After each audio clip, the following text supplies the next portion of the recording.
আপনাকে। কথার মাঝখানে আর একটা শব্দ করবেন না।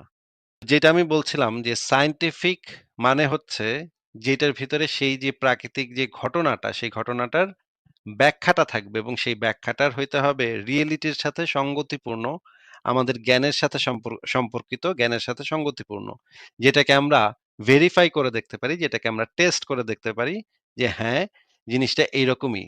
এই জিনিসটাকে পৃথিবীর যে কেউ যদি টেস্ট করে তাহলে একই রেজাল্ট পাবে। গ্যালিলিও যখন প্রথম গ্যালিলিও, গ্যালিলি কোপার্নিকাস এবং পরবর্তী সময়ে মাঝখানে আরেকজন আছেন জিওনার্দো ব্রুনো। এই ৩ জন যে জিনিসটা বলেছিল যে পৃথিবী সূর্যের চারিদিকে ঘোরে। এটা তারা জেনারেল অবজারভেশন থেকে এটা বোঝা যায় না যে পৃথিবী যে সূর্যের চারিদিকে ঘোরে, এটা জেনারেল অবজারভেশন, একজন সাধারণ মানুষের অবজারভেশন থেকে বোঝা যায় না।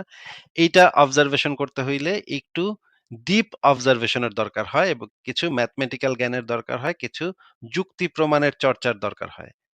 এই যে গ্যালিলিও কোপার্নিকাস এবং জিওনার্দো ব্রুনো, ওনাদের সময় সেই জিনিসটা, এর আগে অ্যারিস্টোটেলিয়ান বা থেলিসের যে মডেল ছিল সেই মডেল অনুসারে বা বাইবেল এবং কোরআনেও যে জিনিসটা বলা আছে যে পৃথিবীকে কেন্দ্র করে